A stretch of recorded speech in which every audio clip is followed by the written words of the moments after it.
Welcome to Simple Learning High Growth. We're back with another edition of the Hindu editorial words. So let's start our wisdom word series. And also don't forget, words को याद मत कीजिए, उन्हें use करना सीखिए. First word is truncate. दोबारा से pronounce करता हूँ truncate.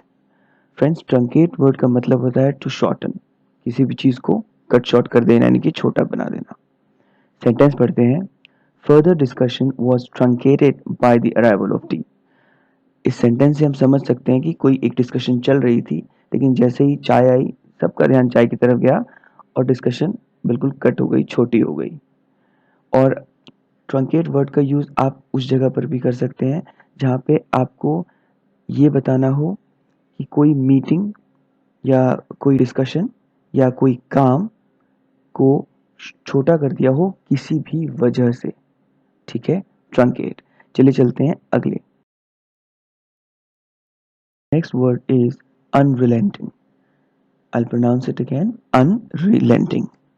Friends, unrelenting वर्ड का मतलब होता है continuous without stopping, यानी कि कोई भी सिचुएशन, कंडीशन या चीज कह सकते हैं जो बिना रुके चल रही हो, आगे बढ़ रही हो. सेंटेंस पढ़ते हैं. Some chief ministers expressed apprehension about a premature resumption of civil aviation as the spread of COVID-19 is unrelenting and quarantine monitoring has its limits. हम सब जानते हैं कि जो सिविल एविएशन है उसको शुरू कर दिया गया है, यानी कि अब आप फ्लाइंग कर सकते हैं, आप प्लेन से कहीं इधर उधर जा सकते हैं. जो बहुत सारे चीफ मिनिस्टर्स हैं उन्होंने इस बात पर थोड़ा सा अपना एक खेद व्यक्त किया है या अपना एक विचार व्यक्त किया है जिससे कि वो खुश नहीं है कि इसको इतनी जल्दी शुरू नहीं करना चाहिए, क्योंकि कोविड-19 का जो स्प्रेड है, जो फैलाव है, वो अभी भी अनरिलेंटिंग है, जो बिना रुके चलता जा रहा है. और क्वारंटीन की मॉनिटरिंग करना, जो जिन लोगों को क्वारंटीन किया है उसको मॉनिटर करने की भी कुछ लिमिटेशंस हैं. आप क्वारंटीन करके इसके फैलाव को, कोविड-19 के फैलाव को रोक नहीं सकते. सो वर्ड को यहाँ पे यूज किया गया है ये दिखाने के लिए कि कोविड का फैलाव जो है वो रुक नहीं रहा, वो बिना रुके चलता जा रहा है. Let's go to another word. Our next word is quash. I say that again, quash. Quash word का मतलब होता है टू स्टॉप समथिंग और maybe in an violent manner और ऑफिशियली रिजेक्ट अ डिसीजन और जजमेंट, यानी कि जब आपको कोई भी डिसीजन खारिज करना हो पूरी तरीके से तो उसे क्वैश कहते हैं. या फिर किसी भी चीज़ को मना करना हो, रोकना हो और बिल्कुल वायलेंट तरीके के अंदर, बिल्कुल अब्रप्ट तरीके के अंदर, नहीं नहीं बिल्कुल ये किसी काम का नहीं, इसको खत्म करो, तो उसे क्वैश करना कहा जाता है. जो मतलब कि आप किसी चीज़ को बिल्कुल एंड कर दें, खत्म कर दें. तो सेंटेंस पढ़ते हैं. The police were brought in to quash the strike.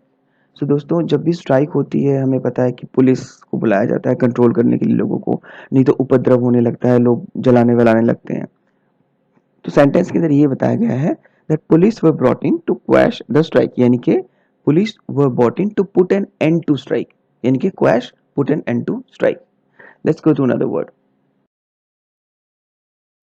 Next word is bangle. I'll say that again, bangle. Friends, bangle वर्ड का मतलब होता है कि आप कुछ करें बहुत केयरलेस और स्टूपिड तरीके में, तो जिसकी वजह से वो एक तरीके से गलत हो जाए आपका करना भी. मतलब आप किसी किसी प्रॉब्लम को देखते हैं और आप उस पर इतना ध्यान नहीं देते, मतलब बहुत केयरलेस रहते हैं उसको लेकर और उस हिसाब से रिस्पॉन्स देते हैं जिसकी वजह से आपका रिस्पॉन्स बहुत गलत हो जाता है. सेंटेंस पढ़ते हैं. सेंटेंस में बहुत अच्छा एक्सप्लेनेशन है इसका. The fresh covid cases shows that this was aggravated. Aggravate का मतलब होता है बहुत तेजी से, एक तरीके से गुस्सैल तरीके से आगे बढ़ना. By the bungled response to the concerns of migrant laborers, यहाँ पर गवर्नमेंट को पॉइंट आउट किया गया है, exposing thousands of workers and their communities to infection. Sentence ये कहता है कि जो फ्रेश कोविड-19 केसेस आए हैं बहुत तेजी से एग्रीवेट होकर, तो वो इस वजह से आ रहे हैं क्योंकि सरकार जो रिस्पॉन्स रहा माइग्रेंट लेबरर्स की कंसर्न्स यानी कि प्रॉब्लम्स को लेकर बहुत बंगल रहा, इतना ज़्यादा सीरियस नहीं रहा कि वो उनको सीरियसली उनकी प्रॉब्लम्स को वो एड्रेस करती.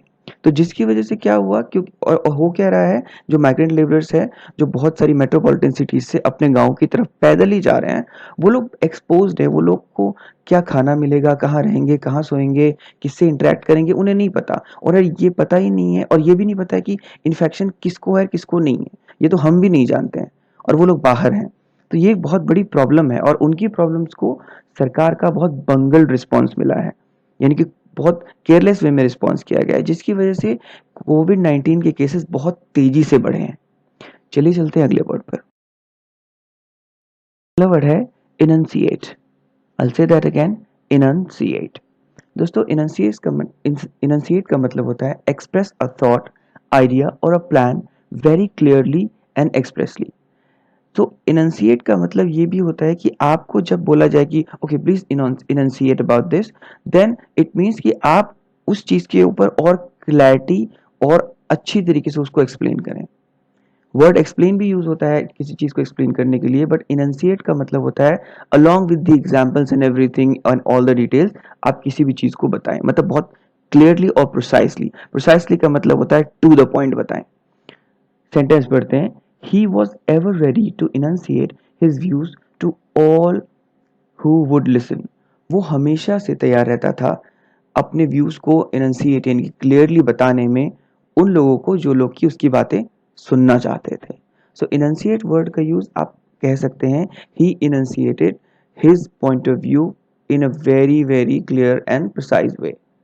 सो उसने अपने बातों को अपनी सोच को बहुत ही ज़्यादा क्लियर और प्रिसाइज यानी कि टू द पॉइंट तरीके से इनंसिएट यानी कि एक्सप्लेन किया, यानी कि आप अपने विचार को बहुत क्लियर तरीके से बता रहे हो। इनंसिएट के आज के वर्ड्स। आई होप आपको आज के सारे वर्ड्स क्लियरली समझ आए होंगे। अगर कुछ नहीं समझ आया है तो प्लीज़ कमेंट बॉक्स में ज़रूर लिखें, इससे हमें एनकरेजमेंट मिलती है। And please do like share and subscribe. Thanks for learning with us.